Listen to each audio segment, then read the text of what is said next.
Good day everyone and welcome to another video. It's been way overdue for me to sit and talk to you after a lot of videos of me exploring, going to Trinidad, coming back, exploring even more. It's very much overdue. Thanks as always for the support that you guys give me. We're well over 10,000 subscribers. I really do appreciate everyone that watches the videos and comments underneath. I really do appreciate it. Now, as you can see from the title of this video, today I'm going to tackle a topic that some people might think is a bit antagonist. You know, Trinidad versus Jamaica.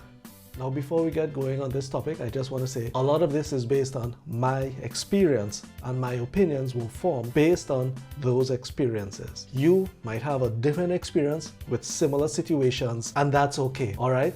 I'm just giving you my perspective. Why tackle this topic? For one, I'm Trinidadian. Born, raised, went to school, worked there, and then over 10 years ago, I moved to Jamaica and I've been living here for some time. So I have that perspective as a Trinidadian and now living in Jamaica. I could maybe point out one or two little differences. You know what I mean? And there is this little rivalry that goes on between the islands in the Caribbean. No, we're very supportive of each other. We very much love our Caribbean brethren, but there's this little rivalry. It's usually peacock and not serious, but sometimes with governmental involvement and immigration issues that happened a few years ago, it could get a little, intense at times. But generally, we live really well together within the Caribbean region. All right, with all that being said, let's talk about the first topic. The most important one to me, food. Of course, I am biased. I'm Trinidadian. I born and grew up with the food from Trinidad. But I'm not going to talk about taste and that kind of thing too much. What I really want to look at is variety. And Trinidad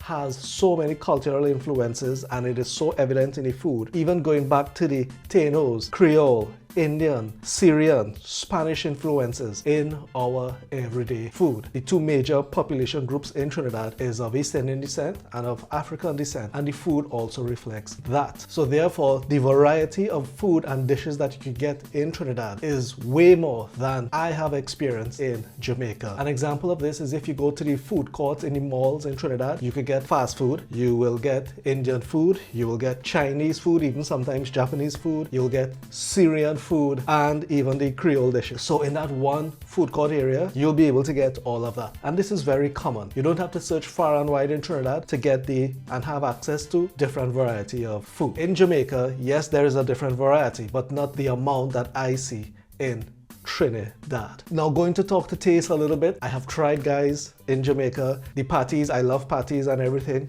but nothing hits in the morning like a hot doubles. You have to experience it to know what I'm talking about, okay? And the reason for that, as I mentioned, is cultural diversity. And that's the next point that I think Trinidad has more than Jamaica, or at least it's highlighted and in your face more than it is in Jamaica. Yes, Jamaica, there is the motto, out of many, one people. And that is very, very correct. Yes, Jamaica has the different influences, but when it comes to culture and religion, it tends to be somewhat homogeneous, somewhat monolithic. Whereas in Trinidad, it ain't monolithic at all. You go to almost any village in Trinidad, you'll find a Hindu temple, you'll find a Muslim mosque, and you'll find a church or two. It's very common to see it in Trinidad. There are certain parts in Trinidad where a mosque and Hindu temple and church might be right next to each other. All right? It just shows you how the different religions culturally coexist peacefully in Trinidad. Also connected is the religious holidays. When I was a little boy growing up, we used to celebrate Christmas. When it was Diwali, we used to go down by my uncle down south, spend Diwali there. When it was Eid, we had cousins who we used to go by for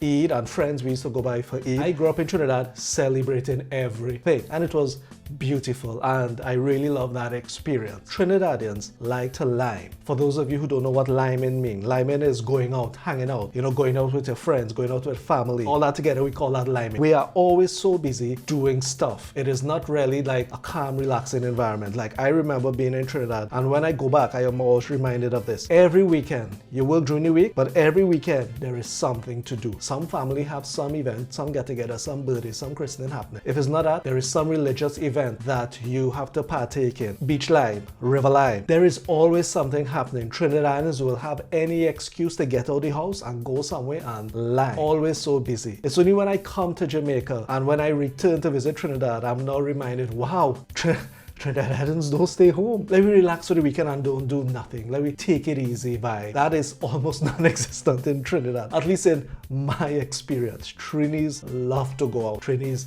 love to be busy or keep themselves busy doing something. It's always something. And very thinly related to that is one of the things I like about Jamaica, which is Jamaica has this laid-back feel, or if you want to put it another way, Jamaica feels like an island, like a tropical island. An example of this is when I come back to the airport in Jamaica and I land and I come off the plane, automatically I get this kind of island relaxed vibe. You know, they say Jamaica, no problem. That is a true thing. You feel it in the atmosphere. But it also has to do with how Jamaica presents itself. You know, tourism is the biggest product here in Jamaica, so they try to keep it like an island. In the grill, there are actually laws in place where you can't build a building higher than the coconut trees. Therefore, all the hotels and whatnot intermingles well with the beautiful surroundings, and it keeps that island look, that island vibe. Trinidad, on the other hand, when they're talking about development, it's a different thing. Trinidad takes on a more first world kind of development, at least the facade of it. Like when you look at Port of Spain looks like a little Miami. All the tall skyscrapers and whatnot. And I like that to a point. You know, I like that Trinidad has this kind of developed look in certain areas. It does look nice and modern, but at times I'm wondering, do we forget that Trinidad is an island, and not just an island, a tropical island? And are we trying to develop it in a way that it's not really meant to be developed in? I don't know if you understand what I'm saying. That is not suited to the environment and the climate. I don't know. It's just at times I feel that the development in Trinidad is geared towards the next point of mine, which is Trinidad is built for consumerism. I mentioned malls before. Trinidad, we have to remember, is almost half the size of Jamaica. It might be a little more than half, but there are so many shopping malls. Jamaica does not really have shopping malls. They have plazas, but when I say shopping mall, I'm talking about a big air-conditioned building where you could walk between store to store, relaxing in their AC, just like the malls they have in the US and whatnot. But there is many examples of that in Trinidad. There is Trin City Mall, Long Circular Mall, Gulf City Mall, West Mall, and more malls opening. Every time I go back, there are just so much of it. And these malls are always packed. There is always people shopping all the time. Another example of this is Price Mart. You know, the big Price Mart, they're basically the same in Trinidad and Jamaica. Jamaica has two, more on the Kingston side, right? Two. You have to remember Trinidad is almost half the size of Jamaica and has about half the population. You know how much there is in Trinidad? 4. All right, and they're always full. The consumerism is built in, and the way Trinidad is developed is built for consumerism, built for spending money, built for shopping. Yes, you have some of that in Uptown Jamaica and that kind of thing, and in Fairview, Mobe, but it is not like Trinidad, man. Trinidad is like a shopping haven. Of course, one major point about Jamaica is the beauty of the island. Now, Trinidad is a beautiful country. There are many things to see, from the North Coast beaches to the nice, beautiful hikes through the ranges and whatnot. The Carney Swamp is fantastic. So Trinidad does have its beauty. When you're looking for textbook tropical island beauty, you cannot beat Jamaica. The blue, clear, turquoise water and white sand beaches for miles. Jamaica has that in spades. The clear river water with fantastic waterfall. I hope Jamaicans really appreciate how beautiful of an island they have, and they could appreciate the value it brings to the country. And I know it's hard to compare the beauty of the islands because that's just the nature of the island, the topography and whatnot. The water in Trinidad in the beaches is darker, way darker than in Jamaica. It's just a very beautiful island. Another major point that we could look at is music. Now, music in Trinidad is very seasonal. Soca, calypso especially, and even now to a point chutney, because of the soca chutney, monarch and that kind of thing. It is very seasonal. So around carnival time, it gets very, very popular for a few months and then it tapers off. Soca and soca chutney takes on a more party vibe. Yes, the calypso has social commentary, and then after the season, people tend to shift back to other forms of music, other genres of music, and dancehall and reggae are some of the genres of music people switch back to after the carnival. The average person in Jamaica and the average young person in Jamaica is way more connected to the reggae and dancehall than in Trinidad, connected to soca and calypso and that kind of thing. For one, dancehall and reggae really, and it has been this way for decades, they really speak to the Jamaican experience, what it is to be Jamaica, what it is to have a difficult life in Jamaica and striving for better. And And yes, there is the dancehall songs that's all about partying and dancing. A lot of songs do speak to the core Jamaican experience, and that's why I think it connects a little more, not even a little more, a lot more to the average Jamaican, and they feel way more connected to the music. Now, we are all connected, and I'm not comparing if one song is better than the other. You like what you like. I hope I'm making sense. And now let's talk about friendliness. Which island is more friendly? Now, I could only talk about my experience. I have never been made to feel unwelcomed in Jamaica. Not at all. I've always been treated well. If I have to actually think hard to think about bad interactions I've had with Jamaicans. And I know that it could be that I'm a foreigner. It's very clear from my accent, so I'm treated a certain way. I'm very open to that. But I have been welcomed, and I can't really speak to if Trinidad is friendlier, again, because I interact when I go Trinidad as a Trinidadian to a Trinidadian. You understand what I'm saying? Some interactions are bad, but most of it is good. In terms of friendliness, I think that Jamaicans who've been to Trinidad, you could talk in the comments to your experiences and let me know if you guys were treated well. But I have to say, there's a recurring thing that happens that reminds me, Jamaica being such a tourism hotspot prepares the population to be more welcoming to people. For example, every time, no matter the airport, be it in Kingston or in Montego Bay, every time I come back to Jamaica, it has a stamp that lets them know that I live in and I have permission to live in Jamaica in my passport. Every time I come back and they see, the immigration officer sees that stamp, they fill out their little form, and without fail, no matter the immigration officer, no matter the airport in Jamaica, they tell me, welcome home. It might seem like a little thing, but I always appreciate that, especially after a flight. You're kind of tired, especially in that kind of setting where things could be a bit stressful. Hammer back my passport and always say, welcome home, man. It is just fantastic. I always enjoy that. As opposed to when I go back Trinidad in Piarco Airport, maybe once somebody tell me welcome back, and I've been through that airport many times. Now, I might just be picking on Trinidad more because I'm Trinidadian, so I feel a bit more, empowered to be a bit more critical of Trinidad. But every time I pass through there, it's always like they stamp up my passport and they just pass it back. A lot of them, most of the times, no words are exchanged. They just look, stamp, and pass it back and turn on the light for the next person. No kind of interaction, no kind of welcoming. Do with that what you will, all right? But this is a constant thing that happens all the time that I've noticed. And then, of course, we have to talk about the accent. There's only so much I could say about this. The Jamaican accent is definitely more popular worldwide. Everybody's a bit more aware of it. But most of the time when there is any Caribbean person is on TV or being represented on TV, they sound Jamaican. Thankfully, it's getting better. But I've been told by many people that the Trinidad accent is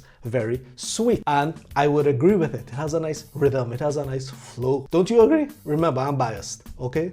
And I'd like to now talk about what I spoke about earlier in the video, the rivalry between the islands. And it's been my experience, as I mentioned before, as a Trinidadian living in Jamaica, in the island of Jamaica, I have felt very welcome. I know people who go to Carnival, Jamaicans who go to Carnival every year, and they love it. They're treated well. And I know of people, Jamaicans, who went to Trinidad for UE in the St. Augustine campus, and they were welcomed and they were treated very well. I have drawn the conclusion that Trinidadians in Jamaica and Jamaicans in Trinidad on the islands, we get along really well. We treat each other well. So where does this rivalry comes from? Where does this Jamaica is better, Trinidad is better thing comes from when you hear it from time to time? I actually believe that most of the interactions between Trinidadians and Jamaicans and even other islands does not happen on the islands. It doesn't happen in Trinidad, Jamaica, or any other Caribbean. It happens in foreign countries. In the US, I think especially in Miami and New York, other places like London and Toronto. As you all know, in New York, in Brooklyn, there is a Jamaican section,